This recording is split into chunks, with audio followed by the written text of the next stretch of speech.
हरे कृष्णा। पुलस्त्य जी आगे कहते हैं, राजन, पूर्व काल की बात है।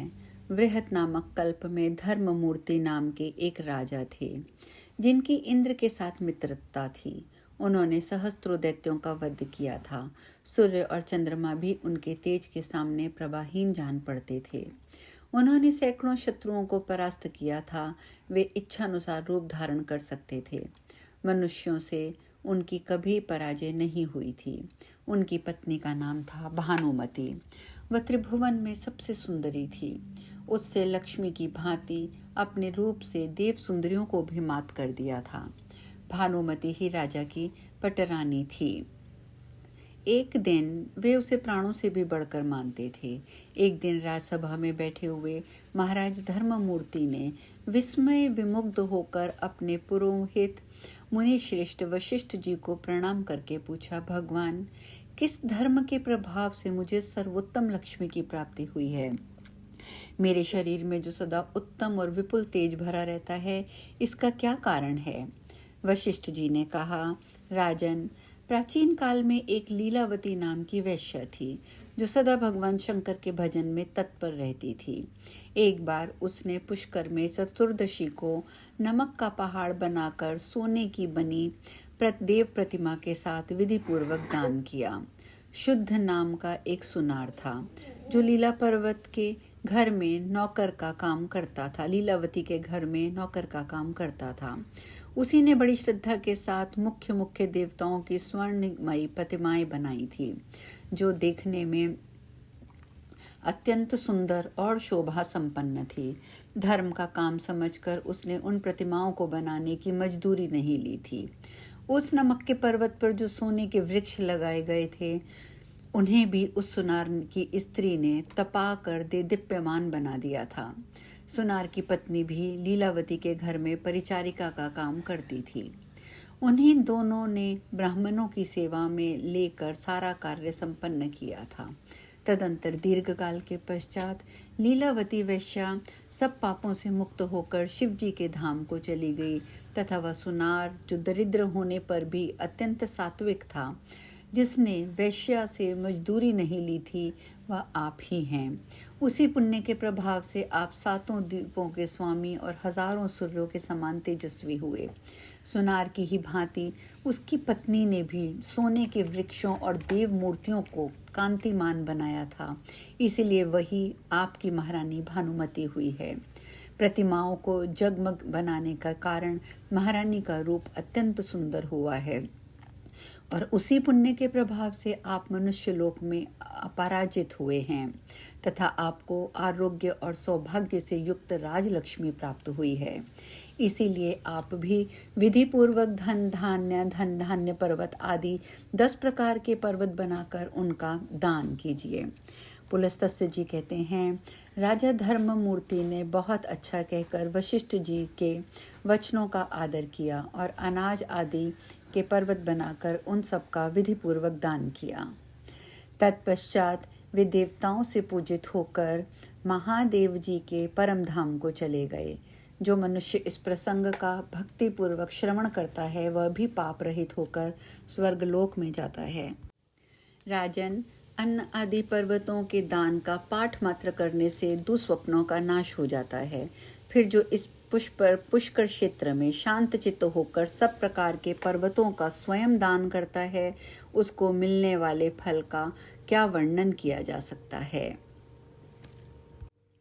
भीष्म जी ने आगे पूछा, विप्रप्रवर, भगवान शंकर ने जिन वैष्णव धर्मों का उपदेश किया है, आप मुझे उनका भी वर्णन कीजिए। वो क्या है, उनका फल क्या है?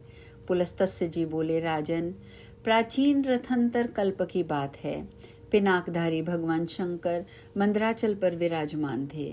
उस समय महात्मा ब्रह्मा जी ने स्वयं ही उनके पास जाकर पूछा, परमेश्वर, थोड़ी सी तपस्या से मनुष्यों को मोक्ष की प्राप्ति कैसे हो सकती है? ब्रह्मा जी इस प्रकार प्रश्न करने पर जगत की उत्पत्ति एवं वृद्धि करने वाले विश्वात्मा उमानाथ शिव मन को प्रिय लगने वाले वचन बोलने लगे। महादेव जी ने कहा, एक समय द्वारका की सभा में अमित तेजस्वी भगवान श्री कृष्ण वृष्णिवंशी पुरुषों, विद्वानों, कौरवों और देव गंधर्वों के साथ बैठे हुए थे। धर्म के संबंध रखने वाली पौराणिक कथाएं चल रही थी। उसी समय भीमसेन ने भगवान से परम पद की प्राप्ति के विषय में पूछा। उनका प्रश्न सुनकर भगवान श्री वासुदेव ने कहा, भीम, मैं तुम्हें एक पाप नाशिनी तिथि का परिचय देता हूँ। उस दिन निम्नांकित विधि से उपवास करके तुम श्री विष्णु के परम धाम को प्राप्त करो। जिस दिन माघ मास की दशमी तिथि आए, उस दिन समस्त शरीर में घी लगाकर तिल मिश्रित जल से स्नान करें तथा ओम नमो नारायण इस मंत्र से भगवान श्री विष्णु का पूजन करें। कृष्णाय नमः कहकर दोनों चरणों की, सर्वात्माने नमः कहकर उनके मस्तक की पूजा करें।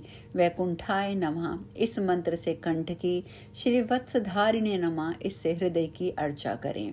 फिर शंगिने नमः, चक्रिणे नमः, गदिने नमः, वरदाय नमः तथा सर्वनारायण, सब कुछ नारायण ही है, ऐसा कह के आवाहन आदि से क्रम से भगवान की पूजा करें।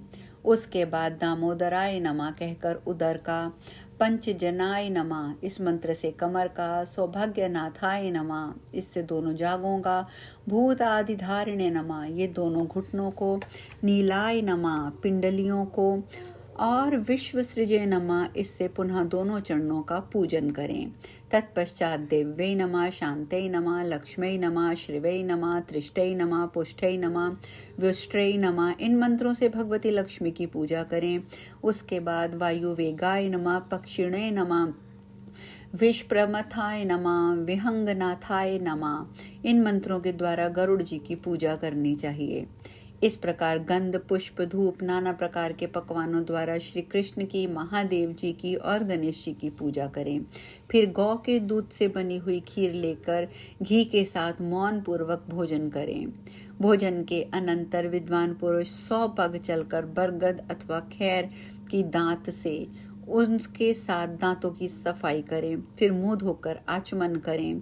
सूर्यास्त होने के बाद उत्तराभिमुखी बैठकर सायंकाल की संध्या करें।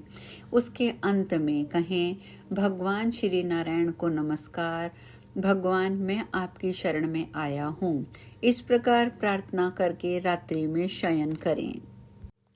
दूसरे दिन एकादशी को निराहार रहकर भगवान के शिव की पूजा करें और रात भर बैठ रहकर शेषशायी भगवान की आराधना करें। फिर अग्नि में फीकी घी की आहुति देकर प्रार्थना करें कि हे पुंडरीक्ष, मैं द्वादशी को श्रेष्ठ ब्राह्मणों के साथ ही खीर का भोजन करूंगा। मेरा ये व्रत निर्विघ्नता पूर्वक पूर्ण हो। ये कहकर इतिहास पुराण की कथा सुनने के पश्चात शयन करें। सवेरा होने पर नदी में स्नान करें। पाखंडियों के संसर्ग से दूर रहें। विधि पूर्वक संध्योपासना करके पितरों का तर्पण करें। फिर शेषशायी भगवान को प्रणाम करके घर के सामने भक्ति पूर्वक एक मंडप का निर्माण कराएं। उसके भीतर 4 हाथ की सुंदर बेदी बनवाएं। बेदी के ऊपर 10 हाथ का तोरण लगाएं। फिर सुदृढ़ खंभों के आधार पर कलश रखें। उसके नीचे उड़द के दाने के बराबर छेद कर दें। तदंतर उसमें जल भरें और स्वयं उसके नीचे काला मृगचर में बिछाकर बैठ जाएं। कलश से गिरती हुई धारा को सारी रात अपने मस्तक पर धारण करें। वेदवेत्ता ब्राह्मणों ने धाराओं की अधिवक्ता के अनुपात से फल की भी अधिकता बतलाई है। इसीलिए व्रत करने वाले द्विज को चाहिए कि वह प्रयत्न पूर्वक उसे धारण करे। दक्षिण दिशा की ओर अर्ध चंद्रमा के समान, पश्चिम की ओर गोल तथा उत्तर की ओर पीपल के पत्ते की आकृति का मंडल बनवाएं। जल से भरे 13 कलशों की स्थापना करें। नाना प्रकार के भक्ष्य पदार्थों से युक्त और श्वेत वस्त्रों से अलंकृत होने चाहिए। यहाँ पर कभी भी कृपणता ना करें। वस्त्र, शैया, सोने की जंजीर, अंगूठे, कड़ा, 12 ब्राह्मणों के वस्त्र, ये सब कीजिए, लेकिन धन की कृपणता नहीं कीजिए। यदि ये कार्य करते हैं नाना प्रकार के भक्ष्यों से युक्त और सभी ब्राह्मणों को आदर सत्कार पूर्वक यदि पुष्प, चंदन, अंगूठी, कड़े, वस्त्र, शैया, इन सब का दान करके सत्कार करते हैं, तभी इस व्रत में सफलता प्राप्त होती है। अब हम यहीं पे विश्राम लेंगे। कल हम आगे की चर्चा करेंगे। हरे कृष्णा।